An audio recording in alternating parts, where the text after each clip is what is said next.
Well,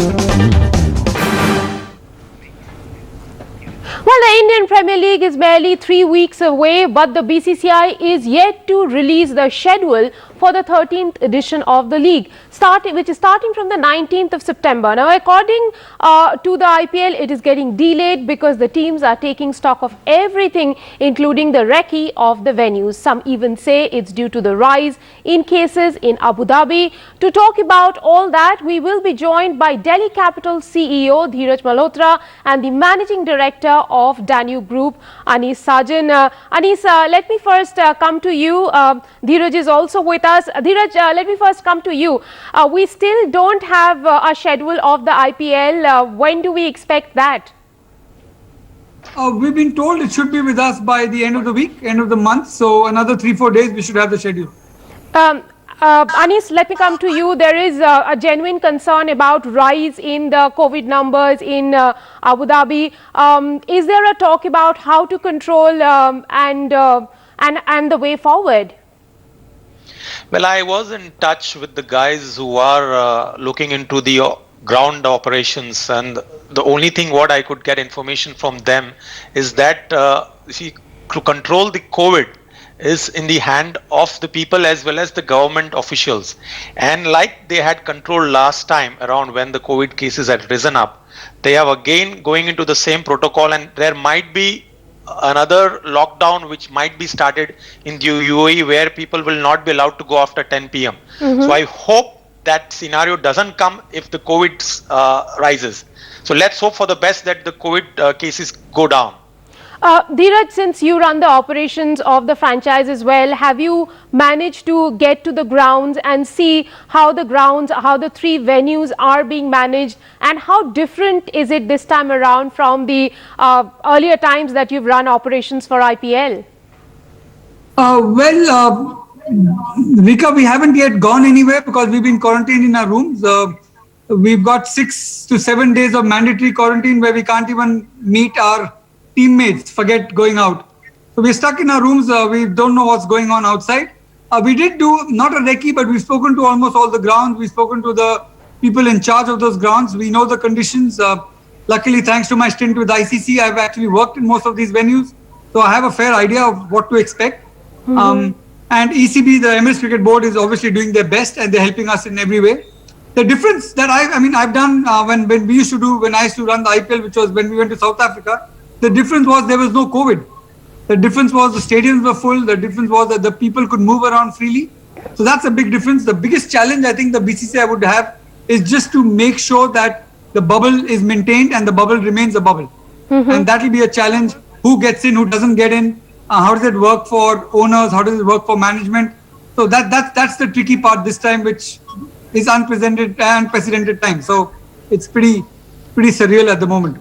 Dheeraj, what we understand is that Restrata, a group, is managing all these COVID-related protocols in the UAE, and you guys will be separated into 3 different groups. Is there a clarity on, how each group will interact with the other? The reason I'm asking you is that as a CEO, do you get access to the team? Do you get one-on-one interaction with the team members at any point in time? We starting tomorrow. They're doing 2 franchises at a time. So I think they plan to do it in 2-3 days where they want to cover every franchise. So we'll get a proper briefing then. But as far as we are concerned, as of now, I'm part of the bubble. I'm doing what everybody is doing. So I'm hoping that I'll have access to the team. I'll have access to the players because we are maintaining the same protocols that everybody else is. So I'm doing the same number of tests. We did 3 tests in India before we flew to Dubai. The minute we landed in Dubai, we were tested at the airport. Then the whole team was tested yesterday again. And again, we'll be tested on the 28th. And post that is when we can meet the team. So as of now, my understanding is that since I'm part of that protocol, since I'm maintaining everything and what the team is doing, I should be able to be part of the team and have access to the team. So 29th but again, is as when... I said, sorry? Right. 29th is when we will be able to get out the first time. 29th is when we want to hopefully start our training. And that's when, by then we'll also have a restart of briefing. So we'll have a slightly clearer picture than what it is at the moment. Right. Anis, to you mentioned about a lockdown, a possible lockdown. if there is a lockdown and if there are cases rising in Abu Dhabi, do you think that BCCI can access another facility which is not the ground that is allocated for IPL right now? Are there more facilities that could be made available for IPL? No, in UAE we have three facilities. One is the Dubai Cricket Stadium, the iconic Sharjah, and the Abu Dhabi. Apart from there is an ICC academy, but international matches have not been played there. There have been A level matches. So I don't think there's any other facility. Now, if you're talking about Abu Dhabi, they have been very strict that if I'm from Dubai and if I have to go to Abu Dhabi, I need to have a COVID test clearance where it shows negative, which is maximum for 24 hours. If it exceeds that, I need to do another COVID test. Dheeraj, to you, one of the challenges probably the franchises will be meeting with is how to condition the players mentally, how to keep them mentally fit apart from being physically fit. What is your franchise, how is your franchise working towards that? As you mentioned that you guys are under lockdown, and it must be pretty demanding to be under lockdown for all these days. It is. It's insane that you've got your rooms next to each other. Your teammates are part of your family, and you can't meet them. But that is the need of the hour, and we all understand that. Having said that, we're getting into Zoom calls. We're talking as a bunch. We plan to have a few fun activities on Zoom calls with the team. Maybe just have a few laughs. Do some. Our captain is one of the top magicians. Maybe do some magic shows. Just ideas like that. But that is now for the first 7 days. But when you look at when the tournament starts, even then we're in the bubble. So we are in Dubai, but it's not like we can go anywhere. And so we also, every team, the focus is on team rooms, recreation rooms. So we're having a lot of games in the team rooms. We'll have like pool, table tennis, lots of virtual reality, PlayStations, just somehow to keep the team entertained. And we're also speaking to the Dubai ministry and seeing if certain areas can be locked down for us, and maybe we can go one day, spend a day at some theme park.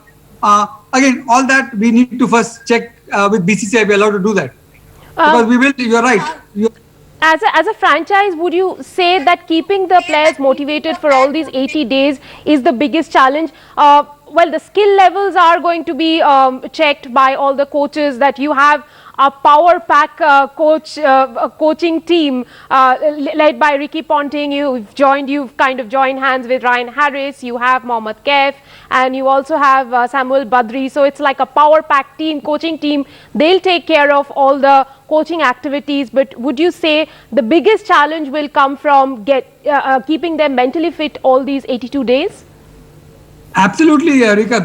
And we were talking to our coaches, and we do feel that the team who are mentally balanced and who are, mentally in a better state would have a better chance. Because it's 80 days in a not lockdown, but kind of a lockdown, because you can't meet anybody but yourself. So that's our biggest challenge. How to entertain them, how to keep them motivated day in and day out. That is, I think, most franchises, that'll be the biggest challenge.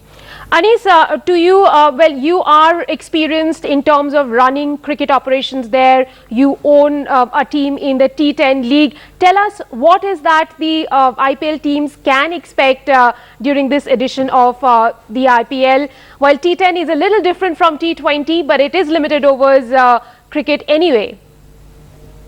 See, like Dheeraj mentioned, Rika, that it's very, very important for every franchise to make sure that the team is bonded and kept mentally strong. Like in this 80 days or for the last 6 days, as he mentioned, that the players are not even allowed to go outside their rooms. So which is very, very tough. Very few players must have seen this. In fact, none of the players must have seen this unless they have gone for a Vipassana course where you don't talk to anybody for 10 days. So this is going to be challenging. So every franchise which makes sure that the team is connected virtually, either through games, as you mentioned, the table tennis or any other game, and keep them fit.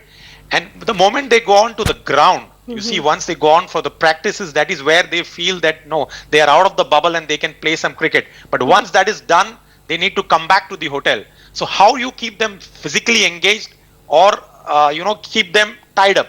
And because once you are bored, that is where there is a chance, which I'm sure all the players will be educated and will be taught that they don't break this bubble, because one player, as Virat Kohli mentioned, breaks a bubble can end up messing up the whole tournament. Right. Dheeraj, one final question to you. Do you have a message for the fans in the UAE that you want to give throughout our broadcast right now? Will they be allowed in? What's the final call from the BCCI? Yeah. So again, I don't know if it's more a BCCI call than the UAE or the ECB call. What we've been told, again, it's not, we've not been given any official confirmation or any official intimation. But what we've been told is that in come October, 30 to 40% of the people might be allowed. As of now, no one's allowed. But as I'm saying, look, all teams, we need the fans. They're the most important. They are a 12th man for almost every team. So, and the timing will be the same. So watch it on TV, if not on the ground, and just keep cheering your team. Cheer Delhi more than the others, but just keep cheering.